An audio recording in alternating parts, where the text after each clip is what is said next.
Welcome back to Scare Valley Podcast. Pete, What's up, Brian? we're back in 1986 Yes, we are. And you know why we're back here?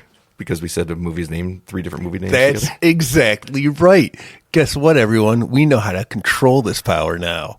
Back and forth, forward and back, we can do it all. Did you write down 3 movies from 2026 before we left and put it in your prison pocket? I don't know any movies. I tattooed them on my arm, Pete. You mementoed the shit out of this. I mementoed it. That is awesome. Yeah, so we're going to be all right this time. We're not getting lost this time. No, which will be fun. But speaking of Lost, not the TV show. I know that's what you were thinking. That's not going to be coming out for decades yet. I wonder where J.J. Abrams is right now. Watching a Steven Spielberg movie and getting a bad idea for a movie to make in his future. Is that Super 8? It is, and he's got another one coming out, I think, in 2026, but I didn't tattoo that one. Superman? Super 10? Ben 10? Super 9? Super 9? Yeah, anyway, speaking of Lost, where have you been? I've felt lost without you. Well, we had the new studio built, so I thought I'd take some time away. I've just been hanging out with some new friends, and, no big deal. Okay. New friends? 1986 friends? 1986 friends. My friend Lenny down in Maryland. Lenny. Yeah. Isn't he the one who had to get hit in the head? Look at the flowers, Lenny. I never read that book or saw that movie. You know I haven't either. Okay. All right. So you got your buddy Lenny in Maryland. I've never been to 1986 Maryland. It's very similar to The Wire. It's very similar to The Wire. I never watched The Wire. Oh, man, there's so much I have to learn, Brian. But you know what I have been doing? I didn't do it last time we were here, but the comic strips, because newspapers are still a going thing. Do you remember Goofus and Gallant? No. They're so stupid. That Goofus. There's Beetle Bailey still in there? Beetle Bailey's there, and what I hate even more than Goofus and Gallant is Family Circus. I've never understood it. I didn't understand it the first time I went through the 80s. I forgot about it the second time, and I don't understand it now. It's not even like... It's not comedy. It's not anything. Yeah. I don't understand. It's like if you just took a sentence from a conversation during the day. I like Marmaduke. Oh, Marmaduke. That dog's crazy. He's a biggin. He is. Lived a long time, too. Well, he was a Great Dane. They're great. Hey, and the Cookie Crisp boxes, too. They're the old ones where it's the wizard selling us the Cookie Crisp. Of course they're the old ones. Well, I forgot. I got so used to the cop and the dog. I forgot he was a wizard at first. Well, people may be wondering, how did we get the money to build a new studio? I'm not wondering. No, because we stood on business. Mm-hmm. We got ourselves $10 million immediately. Mm-hmm. Almost immediately. We kind of were poor for the first couple months, but we did it. We just put on some fake mustaches, froze some bananas, and sold it to those 2 idiots trying to time travel in the DeLorean. The 2 dumbest people I've ever heard of. They thought a frozen banana was going to put it in the tailpipe and it was going to work for time travel. Did you see how excited other me was? Dumb me was like, ooh, bananas. We're going to buy all the bananas. He was so happy, Brian. They're such rubes. You know who they should have talked to is Ron Cobb, the DeLorean time travel expert. Remember we saw him there? We've been trying to track him down. I have not found him yet. Ron Cobb, the DeLorean time travel consultant from Back to the Future. I don't remember him. He was in the credits to Back to the Future. Oh, yeah. How do I not know the credits? I've been looking for him. That's part of what I've been doing away. It's not all I've been doing, but it's part of what I've been doing. No. Yeah, you're much happier. I'm so happy to be back here. I love it. I love it here. Pete, I love it here. This is a little time. Oh. Is this... you're not going back to... Here's the thing. I've been doing fun things. I went and saw... Roger Clemens strike out 20 guys and MLB baseball record, and that was fun. I saw WrestleMania 2 in Los Angeles, and I'd already been to the one in New York because it's in 3 venues. So if we come back a third time, I'll go to Illinois and catch the whole 3. That was fun. Although the Illinois one kind of sucks, so that's why I didn't go. Hands Across America's this weekend. I thought I'd get in on that. Well, you wouldn't. No one's going to touch hands. J'accuse. I know what you're doing, Brian. I've played this game before. It's Memorial Day. Hey, it's Memorial Day. I've played this game before. Wait, Memorial Day? Yeah. In May? We're in May now, right? I don't know when we are. We don't know. We're in time, Brian. I think I know you have a problem. That's what I think I know. Like, what problem? What problem could I have? Look how happy I am. That's the problem. I know this isn't natural happiness. This isn't a 1986 happiness. This is a high from cocaine, the old nose candy. You had this problem before. Who hooked you up? Is it your friend Lenny? Is your friend Lenny do this to you? No. My friend Lenny is unsaleable. I may have gotten him into the culture, if anything. So don't worry about Lenny. Lenny will be fine. Okay, fine. Then it's you that we need to do something about. I just want to point this out to you. Brian without Coke doesn't get anything done. Brian with Coke has got 2 new studios in 1986. It was your idea to sell us those bananas. That's right. All right, whatever. Let's go for it. My life is 10 times better on cocaine. Everyone should do it. Everyone should try it. And you know what? I knew I was angry and I was glad you stopped. But now that I'm trying to think back, I honestly don't remember why it was a bad thing for you to be doing all of this 1980s cocaine. I don't either. All right, moving forward. Memorial Day is always in May. What are you talking about? I don't know. Which one is Labor Day? I don't know. Is that the one where you have to go work in the salt mines or the cheese mines, depending on what state you live in? I don't know any of this. I know this. To kick off our 1986 return. Ooh, we did Twin Peaks The Return. Now it's 1986 The Return. And I never put that together. I put it together immediately, just like I saw Twin Peaks. Just now when I saw it go off in your eyes. After you said it, I figured it out. What have you been doing while I've been gone? You just been going to the mall? Hopefully a different mall so you don't run into yourself. Or do you just wear the mustache? I put it on over the beard. No one knows. Tell you what. Perfect. I think Orange Julius would have gone out of business if it weren't for you, because you're now doubling down on how much you're spending on it. It's entirely possible. Literally doubling down. You want to know another reason 86 is so much better than whatever year we're from? Because the Orange Julius machines here never shut down. I tried to go to a Dairy Queen backup time, and they're like, oh, I'm sorry, somebody forgot to turn it off over the winter, so now we don't have it. And I'm like, what does that even mean? Did you know that McDonald's, the milkshake machine never works in the summer? Like 0 of them in the whole country? I heard that was true. Although I haven't had that problem now. I've been getting milkshakes pretty steady. No, it's also not summer. It's May.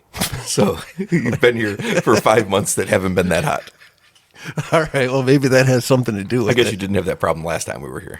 No, there's always an Orange Julius. But I don't go to McDonald's that often. Only when you're stalking Nicolas Cage. I know. Who loves his McDonald's. You know what? I haven't even seen what he's up to lately. Well, I think he's making a movie called Peggy Sue Got Married. Oh, yeah. I forgot. We did that last time. We handled all of that last time, and we can't go anywhere near it this time because we can't see each other. Even with the mustache? But here's the He might see through the mustache. Here's the other thing. The other Ben Grimm? The other Ben Grimm. There are a lot of people who look like me. I see myself all the time.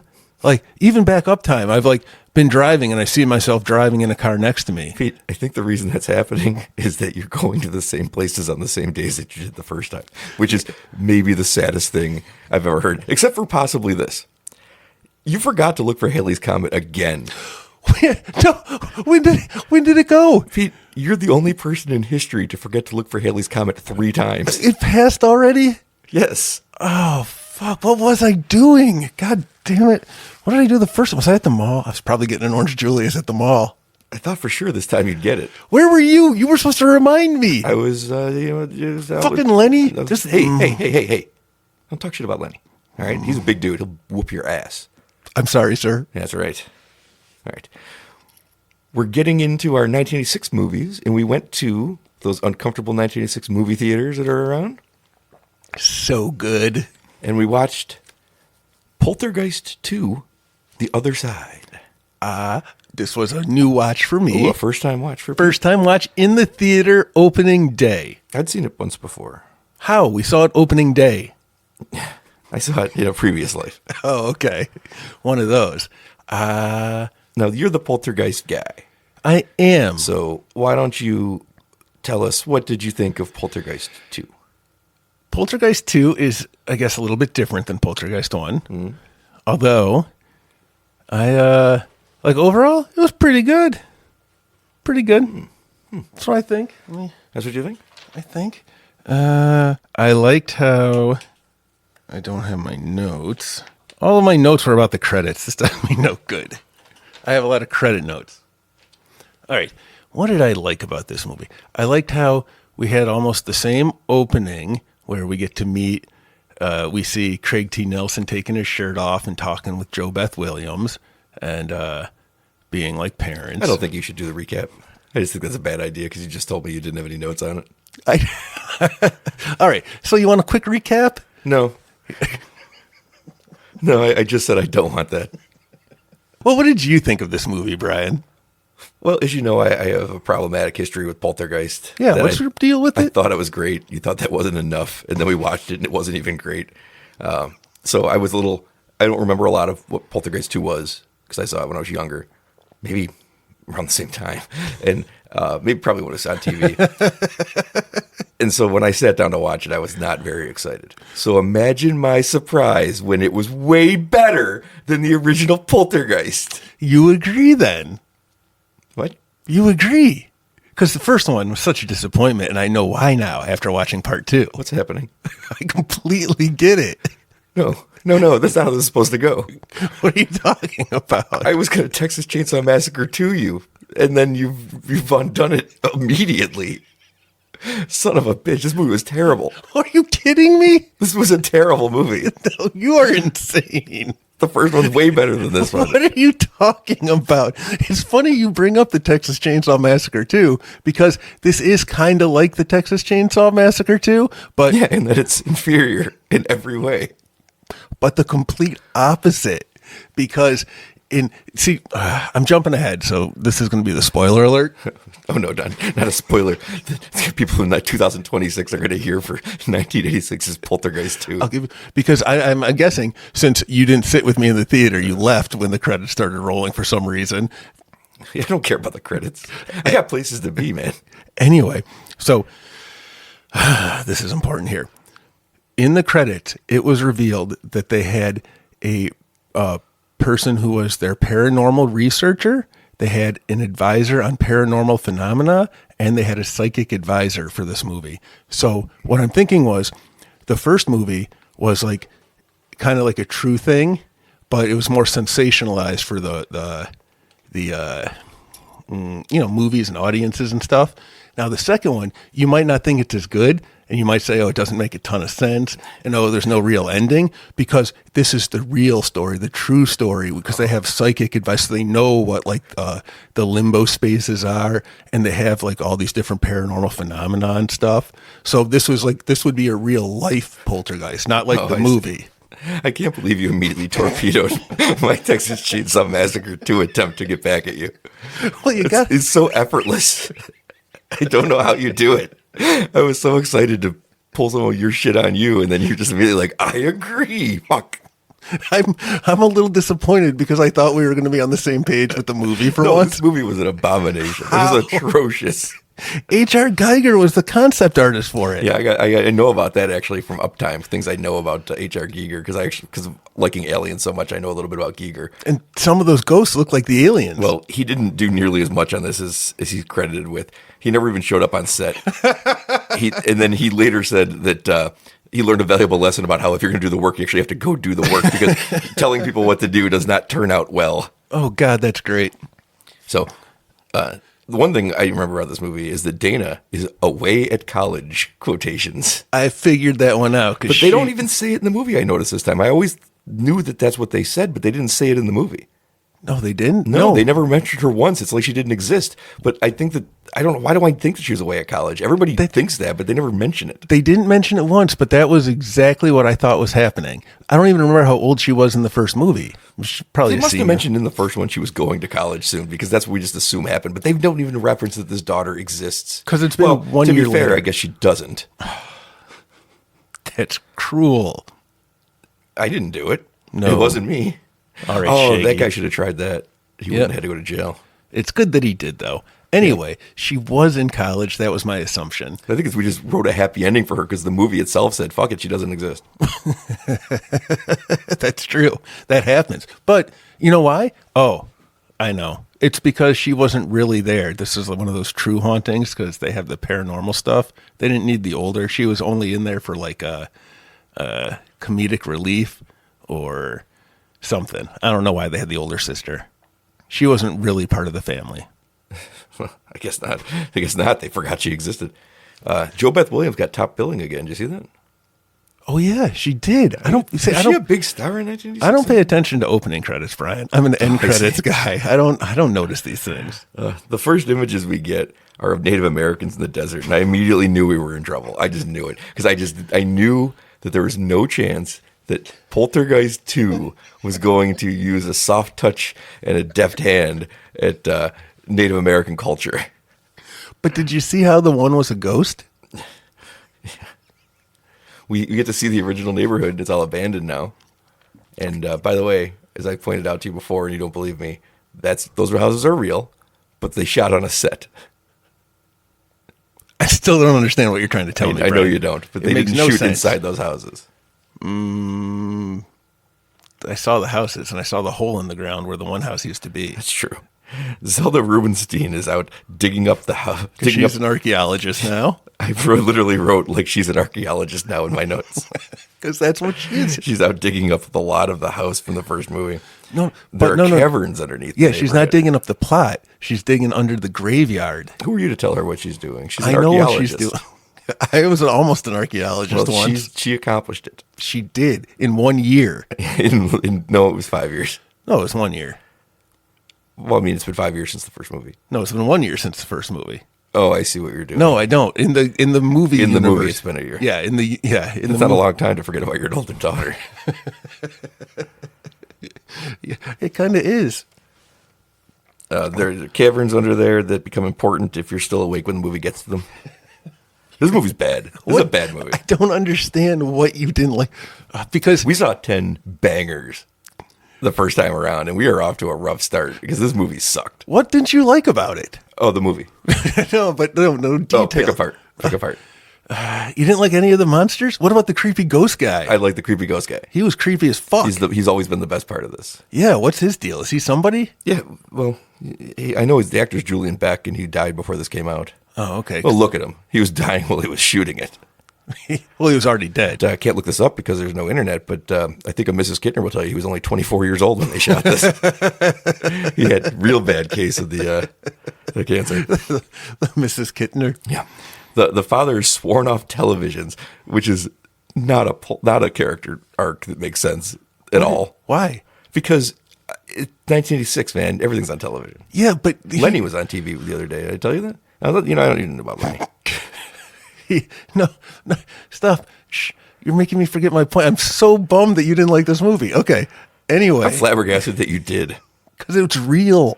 It was based on the real stuff. His only character arc from the first movie is that he loved televisions. So now he's gone a full 180. But remember at the end of the first one, he kicks it out of the hotel room? I know. So it's just logical that he would also kick it out of everywhere. Well, his son asks him if they can get one. And he tells him no. So the kid says, I guess I'll have to grow up retarded. And then his father uses the word retardo, which makes me concerned that this is where I got it from when I named my cat Retardo Montalban. You could have. I didn't think about that. You never know where ideas come from. No. Unless they come from Leonardo DiCaprio. Because he tells us where his ideas come from? Did you ever see Inception? Yes. Did you understand Inception? No. Okay. They're staying with their grandmother, who appears to be the only person concerned about the well-being of Carol Ann after what happened in the last movie. Now, to be fair, they care less about the other daughter. No, it all made sense. The only thing that were didn't these make hippies? sense. That's what they were, right? These were hippies. His parents. So she's still kind of like a hippie, and the father is now that I'm the father and the provider, I'm like a conservative jagoff. Like one of those reformed hippies. Yeah, I think yuppies. that's what they are. Like an 80s yuppie. He's like a yuppie, but she's still kind of like a hippie, I think. Yeah, but I think he kind of is too, right? No, he's not reading. He's reading Reagan books in the last movie. Fucking. Oh, yeah. Do you think that the real Craig T. Nelson became a hardcore conservative because he didn't get top billing over Jo Beth Williams in these movies? You never know what's going to set them off. Did you not like the part where Jo Beth Williams gets naked in the tub with her daughter for no reason? We're just looking at side boob with a child in the same scene. I'm trying to be careful about this. I enjoyed part of that. I don't know what. It was a very confusing thing. I'm like, You never got in there with your kids and just sat behind them naked and washed their hair. Yeah, I mean, everyone does that. What the hell? But that was a very confusing moment. Well, the grandmother claims to have powers and that Carol Ann has them too. But her power has got to be the most useless superpower anyone come up with. She can see colors with her hands. Yeah. Which saves no time. What if you were blind? If you were colorblind, it would be important.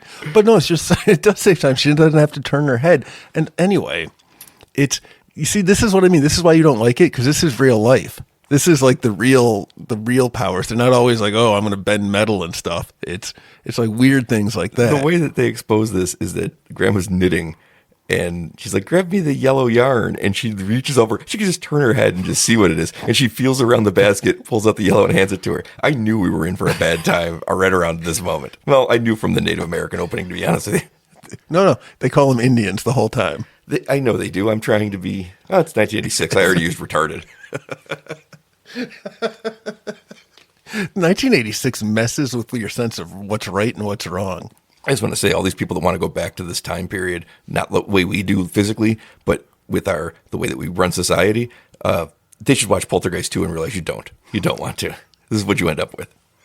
Craig T. Nelson appears to be on coke in this one, and I know when I see it. Yeah, takes one to know one. And also, he took his shirt off more than once in this movie. Yeah, he was proud of himself, and I don't know that he should have been. He looked like in worse shape than he did in the first movie. Yeah, he looked fine, but then you remember, I don't think he was even 40 yet, so he didn't look that great.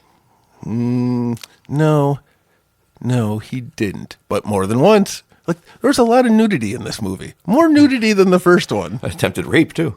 Holy shit, I forgot all about that. Oh, you don't remember why you liked it so much? No. You got mothers bathing their children, and you got nude. Yeah. Julian Beck is the guy that plays Reverend Harry Kane.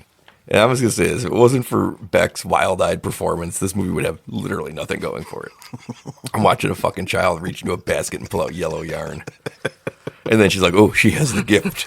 But gift. The grandma knows because she has it too. And you know what? Jo Beth Williams has it as well. But I think Jo Beth Williams denied it. Whoever wrote this idea should be forced to create a full comic book character whose only superpower is feeling colors, and then be forced to write that for the rest of time. That's his Sisyphean task, is to write a good comic of somebody who feels colors. It's the dumbest thing I've ever heard. That's just one of her talents, Brian. No, I think it is her talent. No, she's got other ones. Well, Jo Beth Williams gives us a recap of the first movie to her mom, which feels very superfluous. I can't imagine anybody who's watching Poltergeist 2 who hasn't seen Poltergeist. Like, I heard the first one was good. Let's go see this one. What? It's on video. Just rent the fucking thing. Maybe there's somebody who didn't know. I like that they can't even now, or even now in '86, things are terrible insurance wise. They can't get any insurance money from their house because no one will believe them that it just disappeared. I know. Even though it's gone. I know. Well, it's not destroyed then. It's gone. Right. Yeah. Of course. Yeah, you got to read the fine print. Actually, that's just in the print. And then he gets so mad, but he turns the mad into funny, and you can see why Jo Beth Williams loves him. Notice who he never blames, though? The Republican government. Well, he is a piece of shit. Let's not forget that. Then the grandmother just dies that night. This is the worst script maybe of all time. Because it's like real life. Yes, that's what happens. But she has power, so don't worry about that. We'll be seeing her again. Well, my only suspect at this moment is Craig T. Nelson.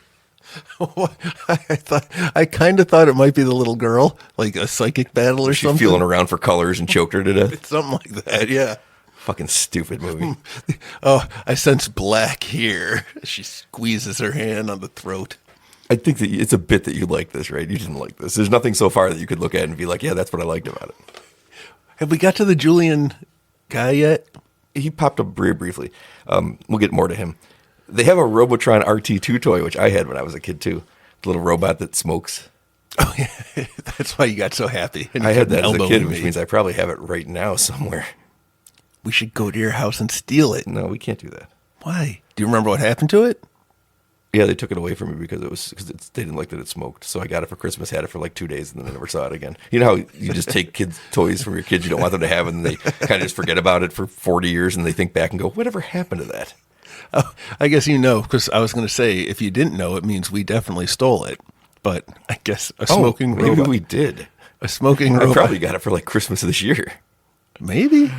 Maybe last year. Taylor, the Native American, is playing the unnaturally wise guide for the family, as so often these movies do. He has all the information. It's another example of that magical non-white character who exists to help white people. See, no. No, it 100% is. First off, the ghost told him a whole bunch of stuff and gave him magic at the very beginning.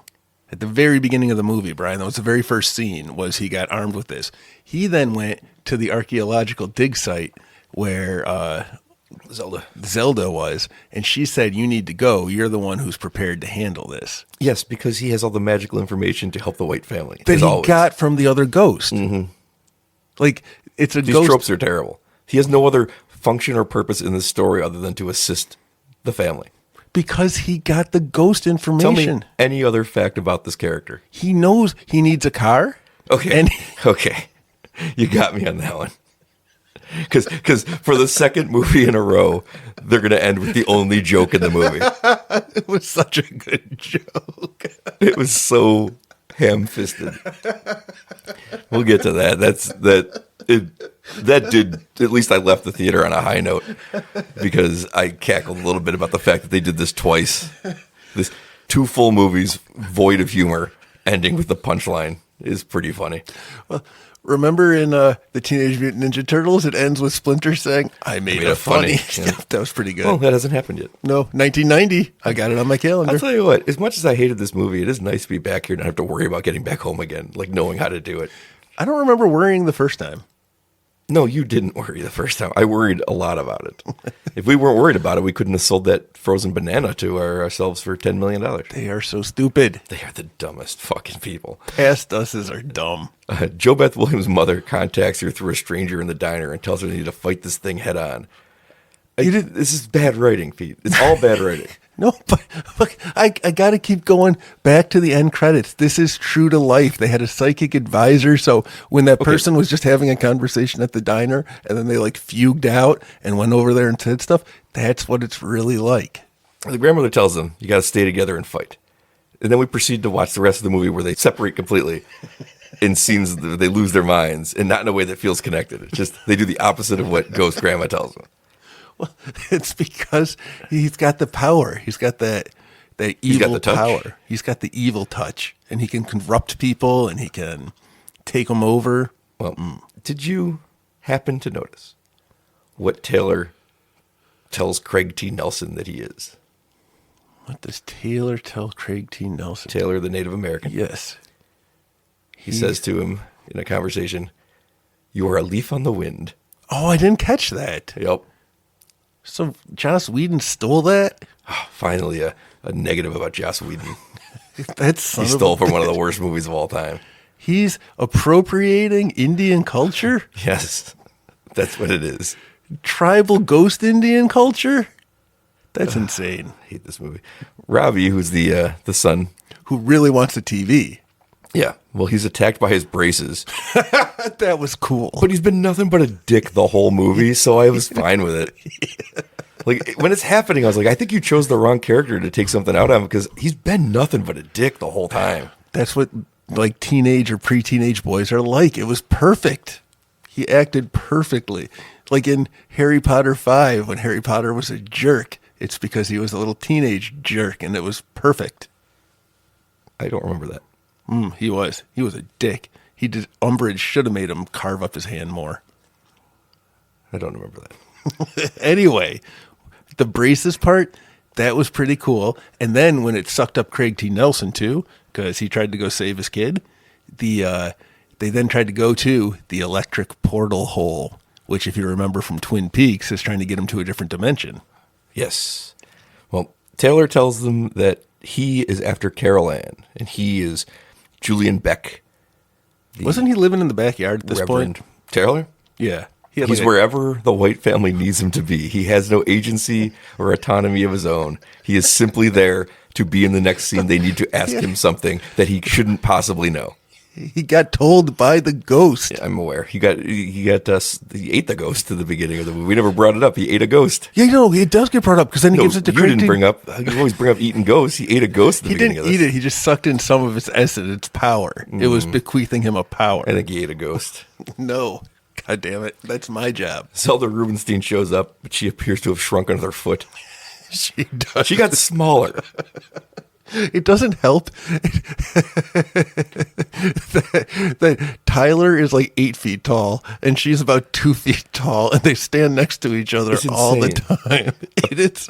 Dude, look how far out the camera has to go to get both of them in the shot. I think what bothers me about this movie is it's clear that someone tried really hard and it's this bad. Like this wasn't just like somebody just tossed one off like let's cash it in.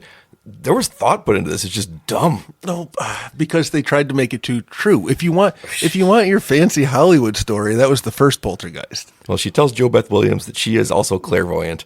Apparently, all the women in her family are. That's how it usually goes. Which doesn't explain how none of them could feel their missing older daughter.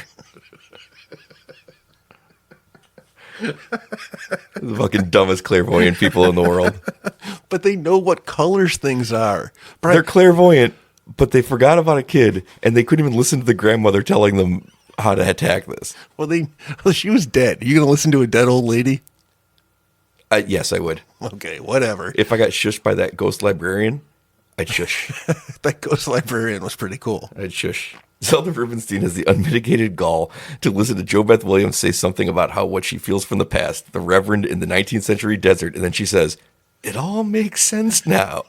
Fuck you, Zelda Rubinstein. It did make sense. Jo Beth Williams opened up. Pete, let's just slow this down for a second. We just watched 18 episodes of Twin Peaks: The Return and had to break down some genuinely complex, surrealist ideas. She says, "I seen the Reverend in the 19th century desert," and she goes, "Oh, it all makes sense now." Because Fuck off. She had said earlier that they didn't know who was underneath the graveyard that was there, but there was reports of like settlers going missing. Sure. So it all makes sense that that's what they were underneath there. By the way, let me ask you a simple question about Zelda Rubinstein's character. Why do they trust her? Let's think back to the original Poltergeist. Okay, I'm with you. What does she tell them about the house? She says, "Don't go in the light." She says, "Yeah, don't go in the light, Carolyn." That's right. She says, "This house is clear." It was. It wasn't. After she leaves the movie, all the bad stuff happens to them in the third act of that movie. They give you that false ending, and then all the bad shit happens. How did they come back? You're right, because they were gone initially. Pete, she didn't even do the job that she's supposed to have done the first time. Why are they listening to her this time? They're not listening to her. They're listening to... They're not listening to anybody. They listen to Grandma. They're listening to They don't listen Tyler. to their older daughter. They're listening to Tyler, because Tyler knows. Taylor. I mean, he has barely any identity. You can at least give him his name. The Indian guy. Yes, there you go. You got his identity. You got his identity. All right, that guy. Apparently, Carol Ann being in the spirit world has made the Reverend want her or something. Jo Beth Williams was there too, but he doesn't want her. No. I don't understand much of what's happening. But it's weird. And it's funny you bring that up. He does want Jo Beth Williams when he takes over Craig T. Nelson's body. Oh, I know he does. I know you and your the next part. That's the next part of the movie. You misidentifying who the hero is in any given rape scene. Who do you think I think the hero is? I'm assuming Craig T. Nelson. Or what? You put that on me. Don't put that on me. The next part of this movie actually happens like this. Craig T. Nelson gets drunk on, I think, tequila and drinks the worm at the bottom. The worm opened its eyes first, though. The worm was possessed by the Reverend, Pete. He becomes possessed by the Reverend and tries to rape Jo Beth Williams. He throws up the now giant worm, and it turns into a slimy little monster with a face and then a giant tentacled monster. That's a real scene from Poltergeist II, The Other Side. Yeah. What's the problem with that? It was pretty cool. Because the thing fell out of him, and it was huge, and then it like slurped its way under the bed, and then it turned into an even bigger thing. The first movie had an attacking tree and a clown. You can't go back. A guy ripping his face off in the mirror. Did you know that in the in that scene, the hands that are ripping apart the face are Steven Spielberg's hands? They're ripping apart that guy's face? Yeah, the guy that's ripping his face off in Poltergeist 1. I don't know what I'm supposed to do with that information. No, I know that Spielberg was there because he was there a lot, and people think he might have directed the movie, although all the actors say that's not true. And Spielberg himself says it's not true. And he was trying to explain to the actor what they wanted him to do, and he's like, I'll just do it because it's a fake head anyway, so... Interesting. Yeah.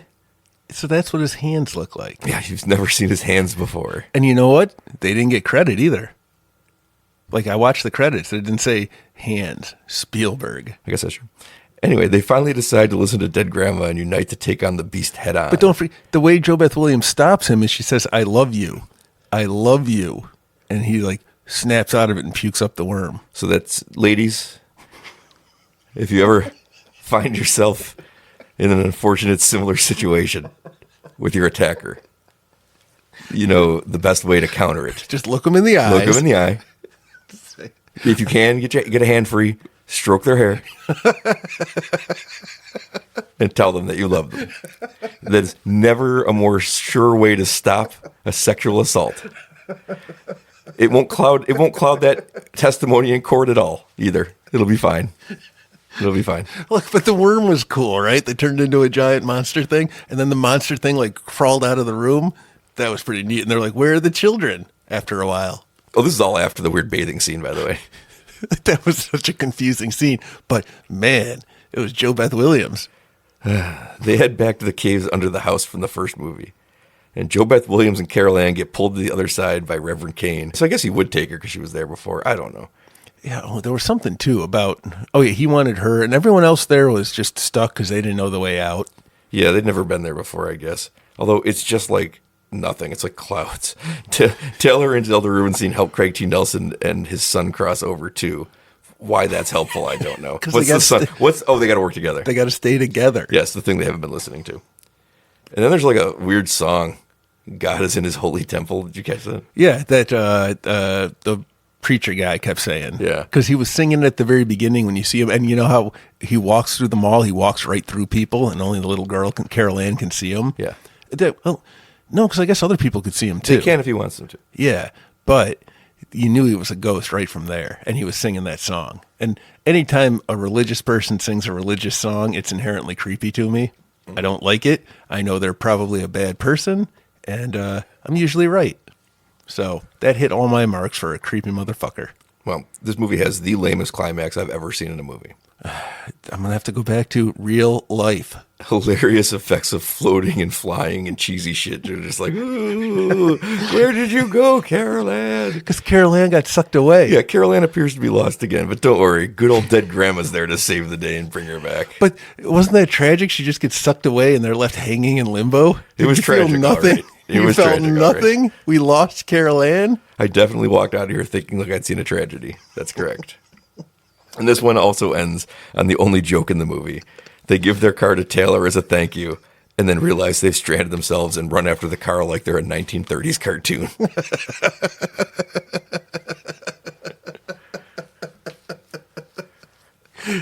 Hey, Dad, how are we going to get home? No, I did immediately walk out of this theater. So I didn't see your credits all the way through, but I did catch some as I was trying to get out because it was a pretty crowded theater. And I noticed that one of the stunt people was George P. Wilbur, who played Michael Myers in Halloween 4 and 6. See, this is why you got to stay through the credits with me, because good things like that, I didn't even catch that. What did he do? You wouldn't have known who he is. He was Michael Myers in Halloween 4 and Halloween 6. That's cool. I know that because I know who the Michael Myers are for some reason. Well, that's important stuff. This is why you watch the end credits. Speaking of which, here we are at the end credits. So I already gave you the big ones, which were the paranormal research, the advisor on paranormal phenomena, and the psychic advisor, as well as H.R. Geiger being the conceptual artist. Oh, I'm getting tired. The other things I found. I feel like I'm coming down. There is... Pay attention. I'm sorry. Pay attention. I just feel like I hit a funk somewhere. Yeah, I know. We only got a little bit left. You can do it. You can stay with me. Stay focused. Here we go. The creature crew had somebody named Screaming Mad George. That's it. Yeah, no? We've talked about Screaming Mad George before on this podcast. I don't believe you. Screaming Mad George is the guy that did all the effects for Society. I don't believe you. Okay. He was in Society? He did the effects for Society. Did I bring that up in the end credit report? No, I did. Well, he did this stuff for this movie too. Did you know that? Yeah, I did know that. Well, why didn't you say anyway? I think I even said it in that episode. Do you know who the script supervisor was? Was it? Well, I'm going to tell you this. I've seen the movie, so it has to be somebody incredibly dumb. Was it you? No. Hey, it might have been past Pete, but no, it's somebody with a nickname. That guy is an idiot. The Margaret Mavis Gerard was the script's good old Mavis. And that is my somebody with a nickname. And I'm going to find them all. Like the Pokemon, I'm going to catch them all. You catch all the nicknames? All the nicknames. And does that include all the people named Nick? No, see, that's the problem. And I was just going to, it's clever of you to catch that. It's not just people named Nick, because that's the problem with the nickname. I didn't say just, I said, does it include? But the title nickname makes you think that it should just be Nick's. And those are the only people who have nicknames. Like you have a Brian name, and I have a Pete name. Can't we end this with all the nicknames are Nick? Isn't it like a self-fulfilling prophecy? Yeah, and that's the problem. You did it. Look here. Look here. Go back to Maryland and hang out with your friends. I do want to go back to Maryland. Nothing against you, man, but I can't. I'm bummed out by how much you spend time at the mall. Okay, so it's kind of funny. Hold on a second. Okay, what's up? It's kind of funny because the malls now are kind of just as crowded as the one mall that's left back uptime. The mall near your house. Yeah, that's the only mall. Doesn't exist yet. No, not yet. Can't even go to that one. Isn't that ironic? Don't you think?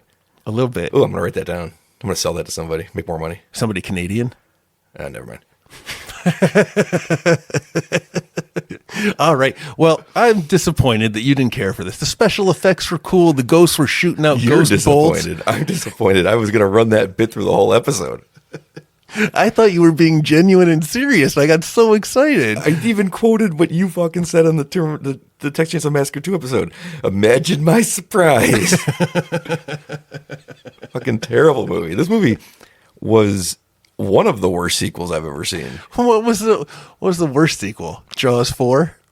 No, Jaws 4 is kind of funny and how bad it is.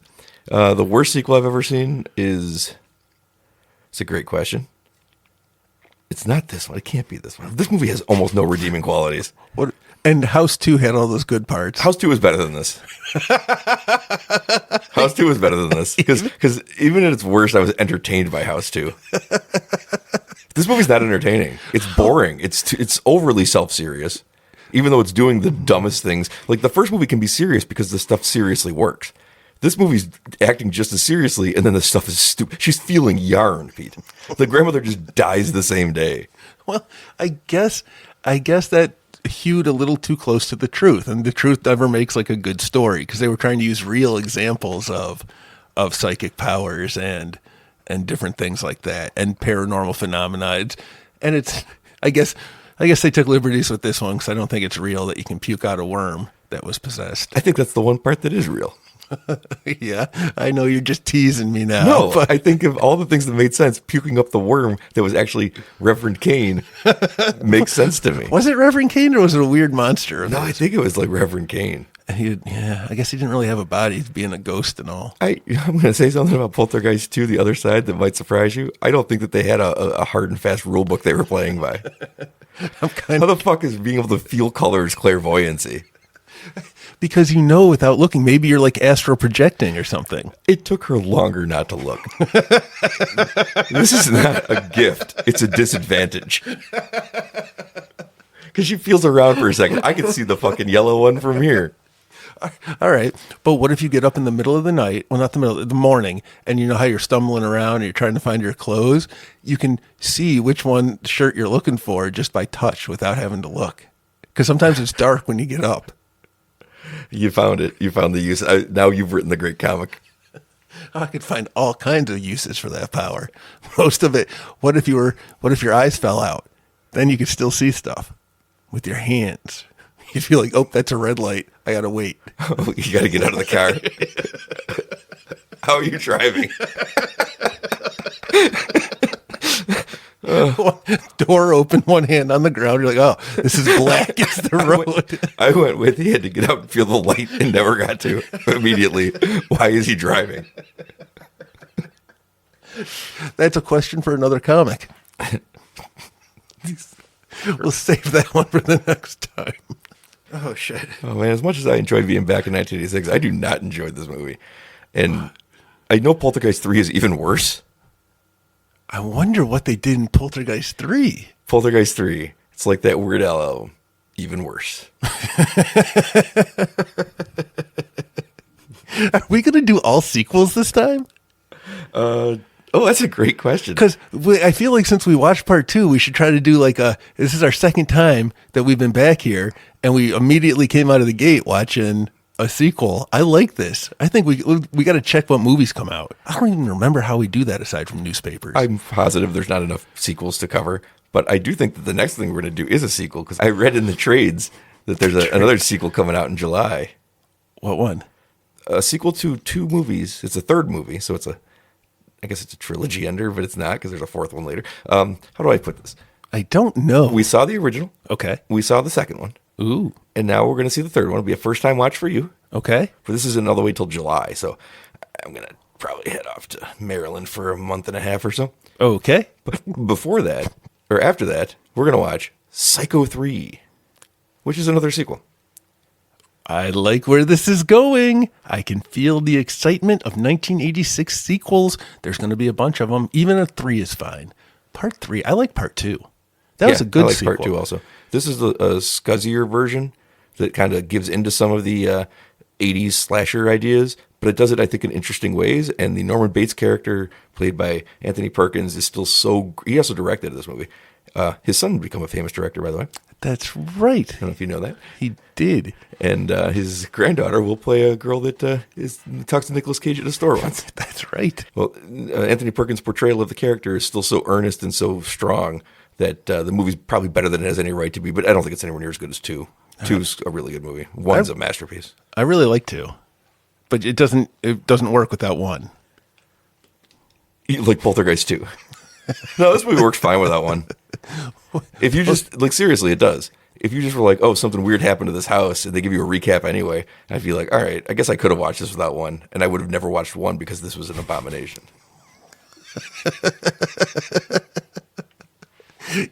What about when they go under the cave and they find all the skeletons and the twisted body, and there's the lizard shoved in the skull's mouth and it just falls out backwards because it clearly did not want to be in there? Pete, you realize that the same thing has happened here in a different way. Watching Texas Chainsaw Massacre 2 gave you a better appreciation for Texas Chainsaw Massacre for reasons that aren't real. And watching Poltergeist 2 gave me a better appreciation for Poltergeist because by comparison, it's incredible. Yeah, but Joe Beth Williams didn't have as many clothes on in part 2. Oh, you know what? I think that Big Trouble in Little China comes out that day too. The same day as Psycho 3. How are we going to see 2 movies? Well, I think we should do watch along. Get in the van. Got another van. This one doesn't have the windows. I went extra perverty on this one. We'll go down to the drive-in. So we'll catch a matinee of Psycho 3 and then head to the drive-in and watch Big Trouble in China. Because, when we get back Uptime, there's this series of 1986 episodes is going to cross into everyone's favorite feature on the show, Watch-Alongest. God damn. So we got to pop in some watch-alongs here. Okay. So that's what we're going to... All right. So that way I don't have to watch them. Day. We can watch them in 1986 watch-alongs. That's much more exciting. All right. I can deal with that. I can do a watch-alongest in the past. I don't really know what comes out after that, but I know that those are the next things that we're up for. Okay. We're going to do a double feature, and one of them is going to be a watch-along. Yes, which will come out in August. So these aren't going to come out in the same order we're recording them in. Okay. The only thing I don't like about the drive-ins now is we don't listen to them in our own cars. But you can hear stuff enough. Yeah, I know. What's great is that the microphones in 1986 aren't as good, so they can't pick up the muffled sound that we can hear people talking in the other cars or humping. Can I ride in the trunk? Oh, shit. We can't even open up the back of the van to do it because I don't have windows in the van. So we're going to have to, because we have to open it up, it'd be too loud. Oh, yeah. So we're going to have to actually just sit in the front seat and watch it. With no noise? Ooh. Yeah. Ooh, that's all right. I know that movie by heart. Hey, guys, I'm Kurt Russell. You know what old Jack Burton would say? I'm Kurt Russell. That's what he'd say. Yep. And he'd say, my son is Louis Pullman. My son is Louis Pullman. Why? From one commercial that I saw once in 2026 that I can't get out of my head. I don't even know what that was for. It was for fathers and sons, I think. I think it was advertising fathers and sons. But like to buy them? There's no way to tell you this. It won't be made for 40 years. Fascinating. All right. Anyway, you go back to Maryland. All right. I am gonna go to the mall. I wonder what you're gonna do. I'm gonna find something else to do. I had a little mission a second ago. You made me think of it, but I don't remember what it was. Oh, you think we should go see concerts? I haven't been to a concert in like 20 years, and now I can see a 1980s concert. I guess. You can do whatever you want to do. Oh, all right. By myself? That sounds crazy. The Monkees, I think, are on tour in 1986, because I saw them in 1987. I think it was the second leg of their tour. Ooh. I think the Monkees are on tour with Weird Al Yankovic. To the newspapers. I don't know how to look this up. To the newspapers. I have to pull from a memory of when I was 7. No, I'm telling you. How does anybody find out anything? It's newspapers, the library, and the Encyclopedia Britannica. I don't think any of those things that I pick up on a random day are going to tell me what concerts are coming. I don't know either. You got to do some searching. There is that ad page that just tells you, like, it advertises the movies and puts the things. Maybe there's one for the music too. Is that what the Gusto was? Yeah, Oh. It did all the stuff. It came out. They had the little features. The papers are way bigger. You used to deliver papers. Yeah. Like this is back. This is the real newspapers that you kill Why flies. did you know with. that fact about me? Because I would walk around with you on your newspaper route. I don't like when people have unsolicited facts about me. And now I recall that I knew you back then. That's right. And then, Oh yeah, you got yelled at for riding your bike across someone's lawn. did I? Yeah. I got yelled at a lot for riding my bikes on people's lawns. Killed a lot of people's mothers. I killed a lot of people's lawns. And then one time I tried to cut from the street over to go back to my house because I didn't feel like walking all the way back to your house. And I tried to jump the fence. People have to know the distance that you're talking about that you didn't want to do. It was a lot. It was like miles. It is a half a block one way, 1 block another way, and then you're there. Yeah. So That's it. It's a block and a half. So I tried to jump over this little fence they had, and I knocked off like the top half of it that was above the rail. And then I hope they didn't know it was me, but that was Old Lady Withers, so who cares? A block and a half. Block and a half is a long walk, man. Yeah. And you used to get all the papers dropped off in a box that you had behind your house that said No, it was in front of my house. Was it? Mm-hmm. All right. I thought it was on the side. All right. Well, I guess maybe you didn't have a paper route when you were a kid. I wasn't a kid. I was, a teenager. That's a kid. I guess. Oh, shit. I have a daughter who's a teenager now. I should really get No, back. Pete, you don't. I know. I technically don't. Just like the family in Poltergeist. No, Pete, you don't. Not if you don't want to. You can just forget that it ever happened. And then eventually she'll just move out. You just stop acknowledging their presence and they just disappear. Oh, man, I hated this movie. I loved it. You didn't love it. I didn't love it, but it was pretty good. What the fuck? It wasn't pretty good either. It was pretty good. I want to see how far you take it. It wasn't pretty good, actually. It was pretty good. It was all right. It can't even coast off of being excited to see the family again. Because I immediately hate the son. The daughter's feeling for colors. Craig T. Nelson's on coke and bitching about nonsense, and they're pretending that Joe Beth Williams has superpowers. What did we do? What did we do here? But The only thing that is somewhat redeeming in this film is that even though they reduced Taylor to just a stock magical minority character, he has, because everyone else around him is so fucking horrible, he comes out with dignity somehow. Even though it's from a bad place, he ends up coming out clean. he was so cool. Because he's the only one that you don't look at and think is utterly ridiculous. Despite starting Am I with wrong? him talking to a ghost and eating a ghost and living in a teepee in the backyard and taking Craig T. Nelson to a sweat lodge. Whoever that actor was for this is the hero of this movie because he got out clean and everybody else is absurd. And he was given the least. They made Zelda Rubinstein an archaeologist.